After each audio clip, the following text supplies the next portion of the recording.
안녕하세요. 경매대마왕입니다. 오늘도 살까요 말까요 보내주셨는데요. 바로 물건 보도록 하겠습니다.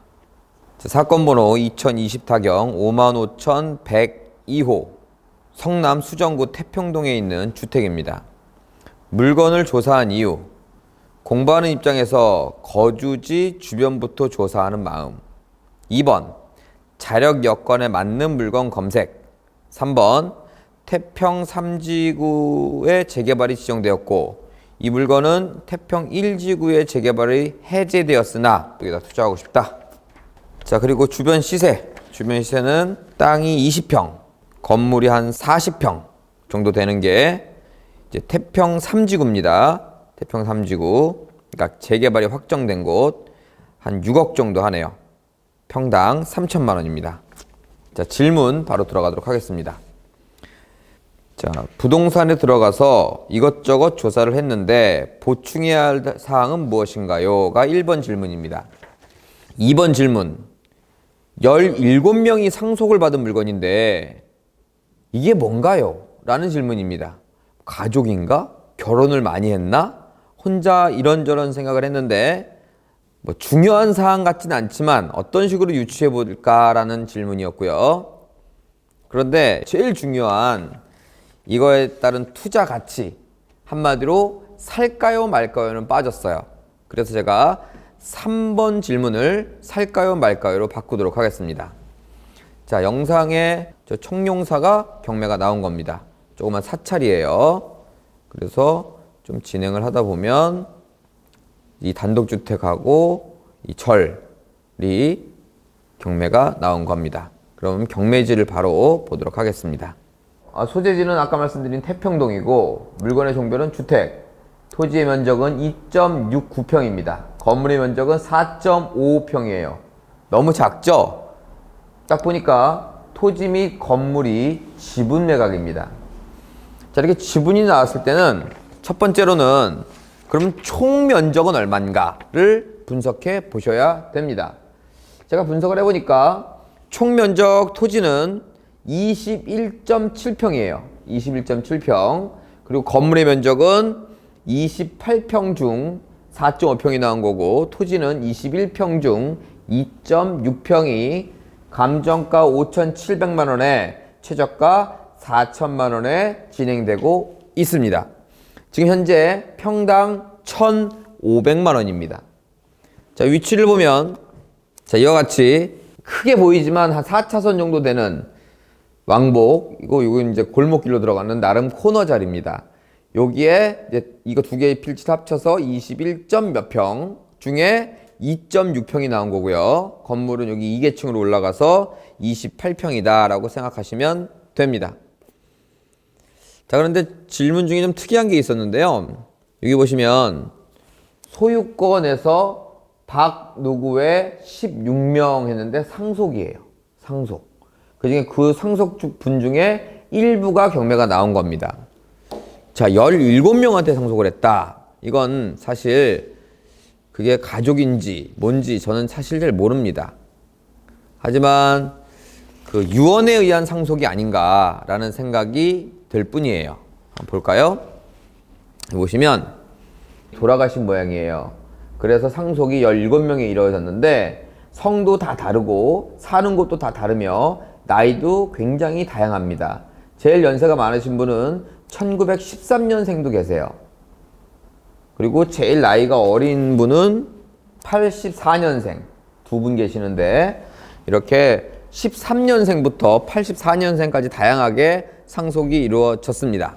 좀 전에 말씀드렸지만 이 사연은 제가 잘 모르는데 유언에 의한 상속이 아닌가라는 예상을 합니다.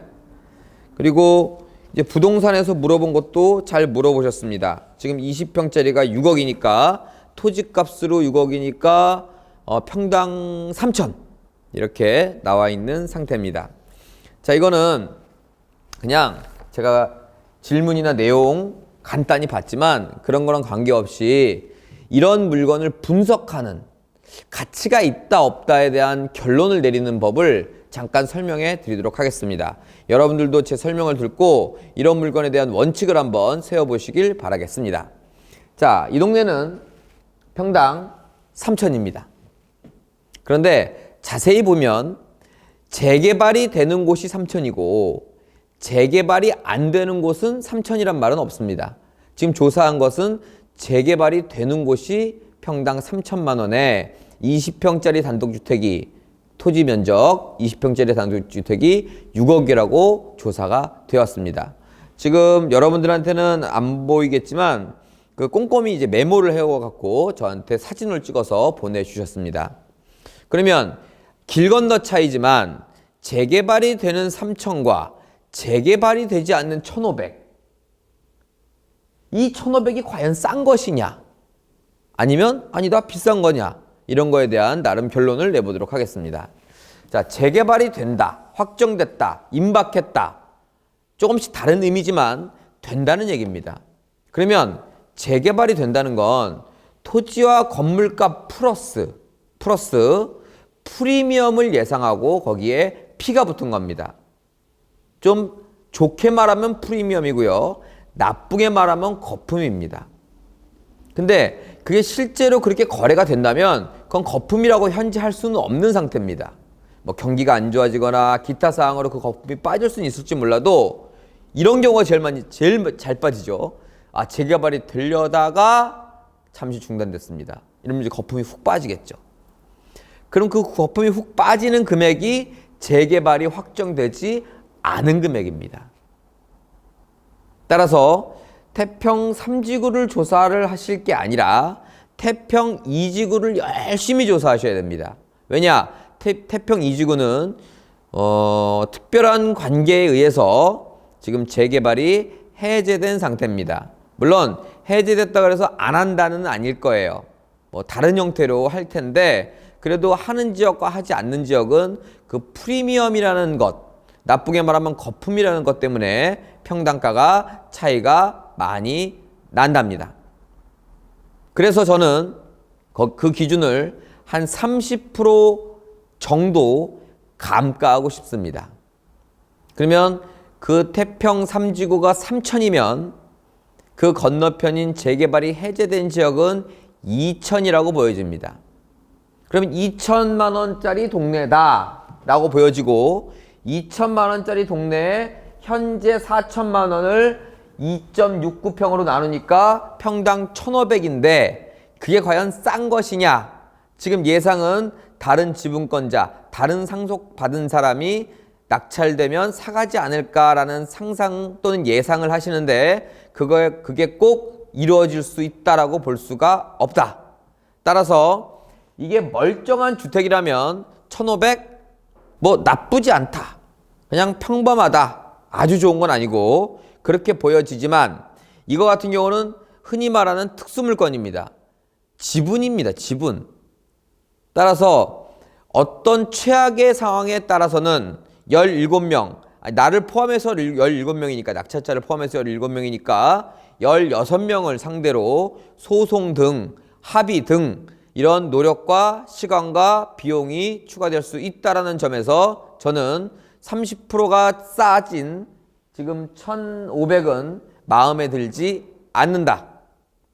따라서 이거를 사실 마음이 있다면 저는 적어도 이거보다 한 번 더 유찰된 또는 2번 유찰된 시세의 반값 이하로 입찰을 해라. 제가 지금 가정을 개발 지구는 3천, 개발이 안 된 지구는 2천. 그러니까 2천의 반 이하면 1,000 이하로 사야 된다라는 결론을 한 가지 말씀드렸고요. 두 번째는 그 16명을 내가 상대한다는 부담이나 계획은 갖고 입찰을 하셔야 되는 거다. 괜히 싼 게 아니다. 괜히 반값 이하로 사는 게 아니다. 반값 이하로 사는 조건은 그러한 노력과 시간과 비용이 들어갈 수 있다는 점을 감안을 하셔야 된다는 점입니다. 즉, 그 16명이 다 상속받은 사람이니까 어차피 그쪽은 한 팀, 그리고 낙찰자 한 팀 이렇게 해갖고 16명이 내 걸 사가지 않겠느냐. 이거는 지극히 가능성은 좀 높을지 모르겠지만 지극히 개인적인 상상 또는 개인적인 계획일 뿐입니다. 반대로 우리가 그쪽에다가 뭔가 매수를 청구하든 매도를 청구하든 해야 될 수도 있는 상황이 벌어질 수도 있다는 얘기입니다. 자, 다시 한번 결론 짓습니다. 지금은 사지 마십시오. 왜? 16명을 상대해야 되는 많은 수의 지분 경매입니다. 그러면 언제 사느냐? 반값 이하로 되실 때 사십시오. 여기서 반값은 시세입니다. 자, 추가적으로 이런 지분에 대한 물건들을 많이 갖고 오시는데요. 지분은 보통 대출이 나오지 않습니다. 레버리지를 활용할 수 없는 건데요. 그건 단점이 될 수 있지만 장기적으로 끌고 갈 수 있는 장점이 될 수도 있습니다. 따라서 꼭 단점이라고 보지 마시고요. 또 두 번째는 16명이라는 숫자는 많은 숫자입니다. 이게 40억입니다. 그리고 시세의 반값 이하라고 가정할게요. 그럼 16명은 그리 많은 숫자가 아닙니다. 총액에 비해 부담이나 비용이 그리 많이 들지 않는다는 얘기입니다. 하지만 이건 현재 최저가 4천만 원 이하로 사시라는 말씀을 드렸습니다. 그렇다면 한 명 소송하는데도 100에서 300, 500 이렇게 들어가니까 배보다 배꼽이 더 큰 경우도 생길 수 있으니 이런 거는 물건 가액에 따라 지분이 많고 적음을 결정하시기 바라겠습니다. 아무래도 싸면 지분권자가 좀 적은 게 좋을 거고요. 좀 크면 좀 많아도 큰 부담이 없다는 이야기입니다. 따라서 이 물건은 사지 않으셨으면 하는 바람입니다. 자, 지금까지 경매대망이었고요. 여러분 살까요 말까요? 제가 제 입장에서 한번 풀어드려 봤습니다. 자, 다음에 또 만나도록 하겠습니다. 감사합니다.